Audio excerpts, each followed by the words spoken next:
మనతో పాటు BRS senior నాయకురాలు రజని సాయిచంద్ గారు ఉన్నారు. నమస్కారం మేడం. నమస్తే. బావురా? పర్లేదు.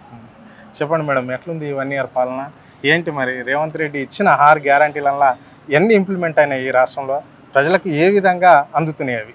ఒకటండి, ప్రజల్ని ఇబ్బంది పెడుతున్న ఉచిత బస్సు తప్ప ఏ ఒక్క హామీ కూడా పూర్తి స్థాయిలో అమలు కాలేదు. వాళ్ళు రుణమాఫీ చేశామని మాట్లాడుతున్నారు. బడ్జెట్ రిలీజ్ చేసిన సందర్భాన్ని చూసాము. వాళ్ళ మంత్రులు సైతం ఇంకా 40% పైగానే, అంటే 50% కంటే తక్కువనే రుణమాఫీ అయ్యింది, దశల వారీగా మేము రుణమాఫీ చేస్తామని మాట్లాడినది కూడా చూసాం. ఒకటి, పల్లెల్లో ఈరోజు మొన్న సంక్రాంతి పండుగకి వెళ్తే పాలన ఎట్లుందంటే ఏం పాలన, ఇదెక్కడ పాలన అని మాట్లాడుతున్నారు. చెప్పనీకేనేమో చాలా ఉంది కానీ చూస్తే ఏం లేదు అని చెప్తున్నారు. చెప్పనీకే రేవంత్ రెడ్డి మాటలు కోటలు దాటినాయి, కానీ చెయ్యనీకే మాత్రం కనీసం ఒక మూట కూడా ఇప్పే పరిస్థితి లేదు అన్నట్టు మాట్లాడుతున్నది ప్రజల నుంచి వింటున్నాం. మేము ఈరోజు కొత్తగా చెప్పడం కాదు, ప్రజలు ఒకటే అనుకున్నారు. 10 ఏళ్ల పాటు మేము తెలంగాణలో బీఆర్ఎస్ పార్టీ అభివృద్ధిని చేసింది, సంక్షేమాన్ని చేసింది చూసాం. పెట్టుబడి సాయం అందించింది, కళ్యాణ లక్ష్మి పథకాన్ని అందించింది, రుణమాఫీ చేసింది, సరే దళిత బంధు లాంటి పథకాలను తీసుకొచ్చింది, బీసీ బంధు లాంటి పథకాలను తీసుకొచ్చింది, సాగునీరు అందించింది, తాగునీరు అందించింది, మిషన్ కాకతీయ లాంటి పథకాలను తీసుకొచ్చింది, రోడ్లు రవాణా వ్యవస్థను విస్తరించింది, ఆ మెడికల్ కాలేజ్, అలా అనేక సంక్షేమ అభివృద్ధి పథకాలను చూసాం కదా. రేవంత్ రెడ్డి గారు ఇంకా దానికంటే 3 ఇంతలు ఎక్కువ చెప్పిర్రు. 6 గ్యారెంటీల పేరుతో అడుగడుగున ఎక్కడ చూసినా అభివృద్ధి ఉంటుంది, సంక్షేమం ఉంటుంది అని చెప్పి మాటలు చెప్పిండు. నిజామాబాద్కి వస్తే ఒకలాగా చెప్పిండు, కరీంనగర్కి వస్తే ఒకలాగా చెప్పిండు, మహబూబ్ నగర్కి వస్తే ఒకలాగా చెప్పిండు. మాకు లేని తెలియని కొన్ని వందల ఆశలు కలిగించిండు.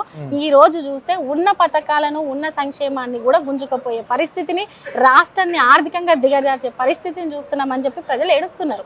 రైతు బంధు వస్తుండే మాకు పెట్టుబడి సాయానికి, అప్పులు తెచ్చి పెట్టుబడులు పెడుతున్నామని ఏడుస్తున్నారు. ఈవెన్ కళ్యాణ లక్ష్మి పథకాలు సంవత్సరం అయినా కూడా ఇప్పటికీ కళ్యాణ లక్ష్మి రాని చూస్తున్నామని చెప్తున్నారు.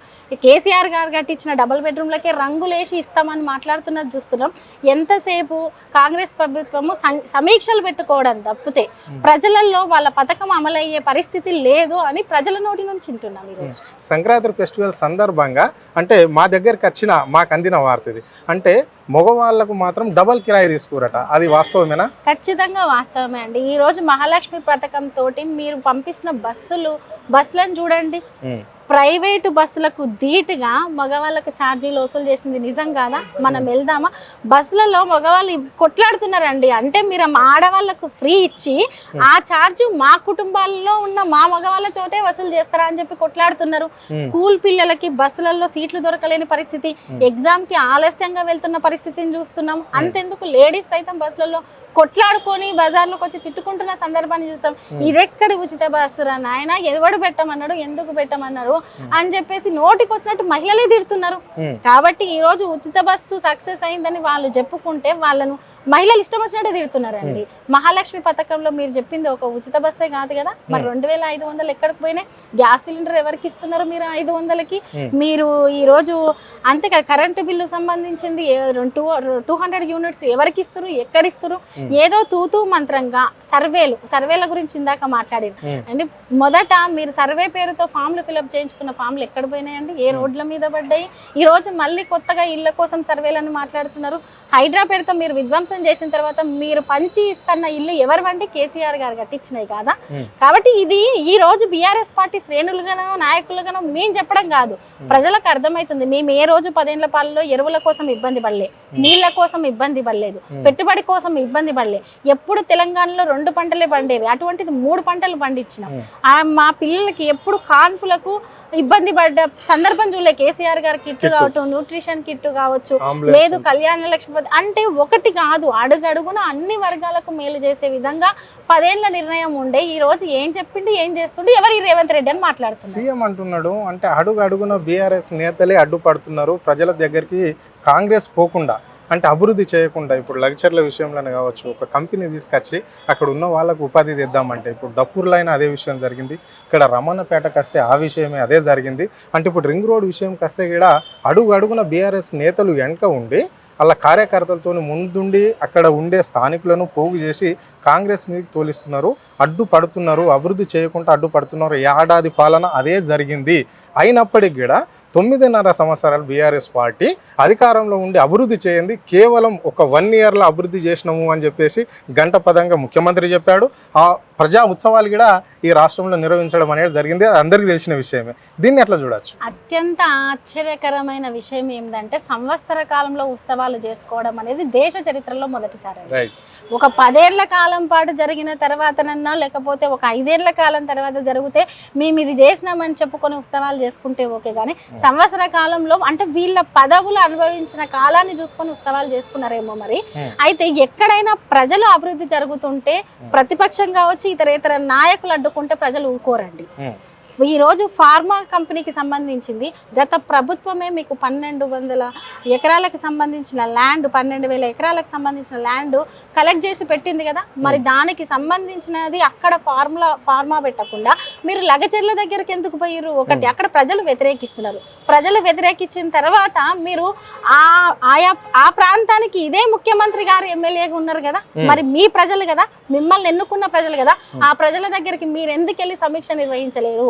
మీరెందుకు ఆ ప్రజలకు సర్ది చెప్పలేకపోయారు? మా తరపున గవర్నమెంట్ తరపున కలెక్టర్ పోయిండు, కలెక్టర్ పోతేనే కలెక్టర్ మీద అక్కడ ఉన్న బీఆర్ఎస్ నేతలు పురమించి వీళ్ళపై కలెక్టర్ పైన దాడి చేయించారు అని చెప్పేసి అంటే ఇక్కడ మీరు చెప్తున్నారు ముచ్చర్ల దగ్గర 1400 ఎకరాలు గత ప్రభుత్వం సేకరించిందని. ఓకే, ఇది సిటీకి దగ్గర ఉంది కాబట్టి అక్కడ అడవులల్లా తొండలు గుడ్లు పెట్టని ఏరియా, అంటే అక్కడ ఏది వ్యవసాయం చేయని భూములనే సేకరిస్తున్నాము అని చెప్పేసి ముఖ్యమంత్రి అంటుండే. అక్కడ ఏం పండాయట కదా పంటలు? ఒకటే అండి, ఈ రోజు లగచెర్లకై చూద్దామండి, అక్కడ గిరిజన బిడ్డలైన తండావాసులు ప్రతి ఒక్కరు వ్యవసాయం మీద ఆధారపడ్డ కుటుంబం ఉందో లేదో చూద్దాం. రెండవది అసలు తొండలు గుడ్లు పెట్టని అని మాట్లాడడానికి మీకు నోళ్ళు ఎలా వచ్చినాయి అని చెప్పేసి సామాన్య ఆడబిడ్డలు అడుగుతున్నారు మిమ్మల్ని. ఇంకొకటి, సరే మీరు అన్నారు దాడులు చేసిర్రు అని చెప్పేసి, ఆ దాడికి కూడా కారణం మేము కాంగ్రెస్ పార్టీ అంటాం. మీకు ప్రజల నుంచి వ్యతిరేకత ఉంది అని తెలిసినప్పుడు, మీరు అక్కడ నాయకులుగా ఉన్నప్పుడు మీరు వెళ్ళాలి. ఫస్ట్ నాయకులు వెళ్ళి ప్రజలను ఒప్పించాలి. ఒప్పించిన తర్వాత అప్పుడు అధికారులను పంపించాలి. ముందు సమీక్ష చేయాలి, ముందు రిపోర్ట్ తెప్పించుకోవాలి. ప్రజల్లో ఆగ్రహం ఏ స్థాయిలో ఉంది, ప్రజలు పంట పొలాలు నీయడానికి తయారుగా ఉన్నారా లేదా అనేది మీరు గ్రౌండ్ రిపోర్ట్ తెప్పించుకోకుండా మీరు అధికారులను ఎలా పంపించి బలి చేస్తారండి? ఎన్నో జరిగినాయి. ఇప్పుడు మనం ప్రాజెక్టులను కట్టినాము, ఎంతో అభివృద్ధి చేసుకున్నాము, ఎక్కడ ఇటువంటి తిరుగుబాటు ఈ స్థాయిలో చూసామా? అధికారుల మీద తిరుగుబాటు చేయడం స్థాయిని చూసామా? గ్రౌండ్ రిపోర్ట్ తెప్పించుకొని కదా అధికారులు దిగుతారు. కాబట్టి మీ అసమర్థత వల్లనే, మీరు కరెక్ట్ గా రిపోర్ట్ తెప్పించుకోకపోవడం వల్లనే, మీరు అక్కడ పంట పొలాలను గుంజుకోవడం వల్లనే దాడులు జరిగినాయి. అది ప్రజల దాడి అంతే తప్పితే ఏ ఒక్క పార్టీయో చేసింది కాదు. రెండవది, ఎక్కడైనా అభివృద్ధి జరుగుతుంది అంటే అక్కడ వేరే పార్టీలు అడ్డుకుంటే ప్రజలు ఒప్పుకుంటారా అండి? ప్రజలు ఒకటి అంటున్నారు, మీరు ఫస్ట్ హామీలు చెప్పారు. ఏమని చెప్పారు? డిసెంబర్ 9 నాడే చెప్పారు, ఎలక్షన్ అయిపోయిన మరునాడే అని చెప్పారు. వాటిని చెయ్యండి. మీరు రుణమాఫీ పూర్తిగా చేసినామని చెప్పి పెద్ద సభ పెట్టి ప్రకటించుకోవడం కాదు. కండిషన్ సప్లై అయినాయని చెప్పండి. మేము 50% కూడా చేయలేకపోయినాము, దశల వారీగా చేస్తామని చెప్పండి. ఇది ప్రజలు అడుగుతున్నారు. కాబట్టి ఇక్కడ మీరు అభివృద్ధి చేయండి అనే మేము చెప్తున్నాం. మీరు మాయ మాటలు చెప్పిరు, ఆ మాటలు ఏ ఒక్కటి నెరవేర్చే పరిస్థితుల్లో లేరు. నెరవేర్చండి. మీరు సమీక్షలు పెట్టడము, స్టంట్లు చేయడము, యాడ్లు చేయడం వరకే ఉంది. గ్రౌండ్ లో అది ఇంప్లిమెంటేషన్ అవ్వట్లేదు. అది మేము చెప్తున్నాం, అది ప్రజలు అడుగుతున్నందుకు చెప్తున్నాం. అంటే ఉమ్మడి ఆంధ్రప్రదేశ్లో ఉద్యోగస్తులకు మంచిగా ఉండే ఇప్పుడు లేదు తెలంగాణలో అంటున్నాడు. దీన్ని ఎట్లా చూడొచ్చు? అయినా అంటే సీఎం ఇప్పుడు ఆంధ్రప్రదేశ్ ముఖ్యమంత్రి లేకుంటే తెలంగాణకైనా రేవంత్ రెడ్డి? ఒకటండి, మేము అంటున్నాము 10 ఏళ్ల కాలంలో, మేమేమంటున్నామంటే 10 ఏళ్ల కాలంలో తెలంగాణ ఏ రకంగా ఉండే అనేది ఒక్క వర్గానికి కాదు, అన్ని వర్గాల ప్రజలకి తెలుసు. అంతకు ముందు ఉమ్మడి ఆంధ్రప్రదేశ్లో బాగుందనే స్టేట్మెంట్ ముఖ్యమంత్రిగా ఇచ్చారా, లేకపోతే మీరు రేవంత్ రెడ్డిగా పర్సనల్గా ఇచ్చారా? మాకు ఒక విషయం తేలాలి. రెండవది, ఏ ప్రజలండి ఉమ్మడిలో బాగుంది అని మాట్లాడి ఉద్యమం చేయకుండా ఉన్నది? రేవంత్ రెడ్డి గారు చేయకుండా ఉన్నారు. మిగతా అన్ని వర్గాల ప్రజలు మా తెలంగాణ రాష్ట్రం మాకు కావాలి, మా నీళ్లు, మా నిధులు, మా నియామకాలు, మా యాస, మా భాష, మా సంస్కృతి, దీని అన్నిటినీ బేస్ చేసుకొని కదా ఈరోజు మన అస్తిత్వం గురించి, ఒక ఆత్మగౌరవం గురించి పోరాటం చేసిరు. మీరు ఆత్మగౌరవాన్ని తాకట్టు పెట్టి తెలంగాణ ప్రజల వైపు నిలబడలేదు. ఆ విషయాన్ని మీరు ఒప్పుకోండి. నాకు వ్యక్తిగతంగా ఇష్టం లేదని ఒప్పుకోండి. నాకు వ్యక్తిగతంగా నేను తుపాకీ తీసుకొని బయటకు వచ్చినా అని మాట్లాడండి. కానీ యావత్ తెలంగాణ ప్రజలు ఉమ్మడి పాలనలో పడ్డ ప్రతి ఇబ్బందిని 10 ఏళ్ల పాలనలో మేము పడొద్దు అన్న ఈ పరిపాలన చూసిండ్రు, దాని గురించి కొట్లాడిన ఉద్యమాన్ని చూసిండు. అంతేందండి, చిన్న పిల్లల నుంచి సైతం బడి పిల్లల నుంచి సైతం జై తెలంగాణ అని ఉద్యమం చేసి బయటకు వచ్చిన రోజులను చూడలేదా? రేవంత్ రెడ్డి గారు రాలేదేమో, రానంత మాత్రాన రేవంత్ రెడ్డి గారు ఉద్యమ చరిత్రలో లేనంత మాత్రాన ఉద్యమాన్ని లేదు ఆకాంక్షని, ఆత్మగౌరవాన్ని, పోరాటాన్ని, ఈ ఫలితాన్ని తప్పుపడితే ఎట్లా? కాబట్టి రేవంత్ రెడ్డిగా మీరు ఏమన్నా మాట్లాడండి, ఒక సీఎంగా, తెలంగాణ రాష్ట్ర సీఎంగా మాట్లాడేటప్పుడు మాత్రం ఆలోచించి మాట్లాడండి అని చెప్తున్నా. చివరిగా అంటే ఈరోజు కేటీఆర్ ఈడీ విచారణకి వెళ్ళాడు అంటే, సో ఇప్పుడు ఈ ఫార్మా రేసుకు సంబంధించిన క్వశ్చన్స్ ఉంటాయా, లేకుంటే కాంగ్రెస్ వాళ్ళు అనేక మార్లు ఆయన మీద ఆరోపణలు చేశారు, ఒకటి డ్రగ్స్ కేసు అని, ఒకటి ఫోన్ ట్యాపింగ్ అని, లేకుంటే లగచర్ల బాధితులని, అంటే చాలా చేశారు జొన్నాడ ఫామ్ హౌస్ అని.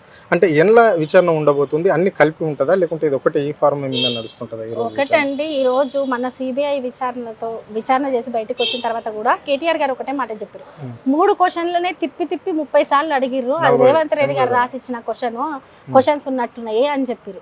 ఈ రోజు కూడా ఏ రకమైన క్వశ్చన్స్ అడుగుతారో కేటీఆర్ గారు వాళ్ళకు సమాధానం చెప్పి బయటకు వచ్చిన తర్వాత తెలుస్తుంది. సరే, ఈ రోజు ఫార్ములా ఈ రేస్ విషయంలో కావచ్చు, మీరన్న ఫోన్ ట్యాపింగ్ విషయంలో కావచ్చు, ఇంకో విషయంలో కావచ్చు, మహిళా మంత్రులు చేసిన ఒక ఏమంటారు నిసిగ్గుగా చేసిన అటువంటి వ్యాఖ్యలు కావచ్చు, ఏవైనా గత సంవత్సర కాలం నుంచి కేటీఆర్ గారిని ఇరికించే ప్రయత్నంలో వాళ్ళు ఎలా సక్సెస్ అవుదామా అని చూస్తున్నారు. మీరు ఎన్ని అవినీతి కేసులు పెట్టినా, అక్రమంగా అరెస్ట్ చేద్దామని చూసినా, అంతెందుకు మొన్న బయట వస్తే ట్రాఫిక్ ఇబ్బంది కలిగిందని కూడా కేసు పెట్టారు. కేటీఆర్ గారు ఇంటి ముందలకి కార్యకర్తలు వెళ్తే వాళ్ళ మీద కేసు పెడతారు. ఇంకేదన్నా మీడియాతోటి మాట్లాడుతుంటే మీడియాతోటి మాట్లాడొద్దని కేసు పెడతారు. 10 ఏళ్ల కాలంలో ఇటువంటి నిర్బంధం ఎక్కడన్నా చూసామా? కాబట్టి మీరు ఎన్ని కేసులన్నా పెట్టండి, ఏమైనా పెట్టండి, అవినీతి ఆరోపణలు చేసినంత మాత్రాన అవినీతి చేసినట్టు కాదు. తెలంగాణ ప్రజలు, ముఖ్యంగా హైదరాబాద్ ప్రజలు కేటీఆర్ గారిని ఇప్పటికే మంత్రిగా లేనప్పటికీ కూడా మంత్రిగానే భావిస్తున్నారు. సో ఇప్పుడు మొన్న ఏసీబీ విచారణ అయింది, ఈరోజు ఈడీ విచారణ జరుగుతుంది. సో ఈ విచారణ తర్వాత కేటీఆర్ తప్పకుండా అరెస్ట్ అవుతాడు అని చెప్పేసి కాంగ్రెస్ శ్రేణులు గట్టిగా నమ్ముతున్నారు. అంటే దీని తదనంతరం ఏ విధంగా ఉంటుంది, అంటే కేటీఆర్ ప్లేస్లో ఈ పార్టీని నడిపేది ఎవరు? సో ఈ కార్యకర్తల రియాక్షన్ ఏ విధంగా ఉండబోతుంది రాష్ట్రంలో బీఆర్ఎస్? ఒకటే అండి, మేమేమంటున్నామంటే ఈరోజు చట్ట పరిధిలో ఉన్న కేసులు కావచ్చు, లేదు విచారణలో ఉన్న కేసులకు శిక్ష పడుతుందని ముందే వాళ్ళు ఎట్లా నిర్ణయిస్తారండి? ముందే ఈ కేసు వస్తుంది, ఈ కేసులు అరెస్ట్ అవుతారు, సోషల్ మీడియా లీక్స్ వస్తాయి, లేదు సంక్రాంతి పండుగకు, లేదు దీపావళి పండుగకు క్రాకర్స్ ముందే పేలుస్తున్నాము, న్యూ ఇయర్ క్రాకర్ అంటారు, సంక్రాంతి క్రాకర్ అంటారు, అట్లా అంటే బాంబు అని మాట్లాడుతున్నారు కదా. ఇది కాంగ్రెస్ శ్రేణులు నిర్ణయించేదా లేకపోతే చట్ట పరిధిలో ఉన్న కేసా అని మేము ఒకటి అడుగుతున్నాం. మీరు ఎప్పుడు అరెస్ట్ అవుతారు అనేది మీరు ముందే లీకులు ఇవ్వడానికి, అసలు వ్యక్తిగతంగా మీరు ఇక్కడ కుట్రలో భాగంగా ఉన్నారన్న సంగతి ప్రజలకు అర్థమవుతుంది కదా. ఈ ఒక్కరోజు ఇది మాట్లాడింది కాదు కదా, గత 6 నెలల నుంచి మాట్లాడుతూనే ఉన్నారు కదా. కాబట్టి ఇప్పుడు కేసు విచారణలో ఉంది, విచారణ తర్వాత ఏం జరుగుతుంది అనేది అది బయటకు వచ్చే వరకు మనకు తెలియదు. కాకపోతే ఏంటంటే కాంగ్రెస్ శ్రేణులు అరెస్ట్ చేయాలని ఏదో ఒక రూపంలో పన్నాగం పన్నుతున్నారన్న సంగతి వాళ్ళ నోటి నుంచి మనం వింటున్నాం, వాళ్ళ సోషల్ మీడియాలో చూస్తున్నాం, వాళ్ళ మంత్రులు సైతం ప్రకటన చేస్తున్నారు, ఎంపీలు సైతం ప్రకటన చేస్తున్నారు. సరే, వాళ్ళు ఎన్ని చేసినా ఏం చేసినా బీఆర్ఎస్ క్యాడర్ మొత్తం చాలా బలంగా కొట్లాడే నేపథ్యం నుంచి వచ్చింది. కేసీఆర్ గారి దిశానిర్దేశంలో ప్రతి ఒక్కరు చాలా బలంగా పనిచేస్తారు. అటువంటి పార్టీపరమైన నిర్ణయాలన్నీ తీసుకునేది కేసీఆర్ గారు కాబట్టి కేసీఆర్ గారు ఏ నిర్ణయం తీసుకుంటే ఆ నిర్ణయంలో ప్రతి ఒక్కరం పనిచేయడానికి సిద్ధంగా. Thank you madam.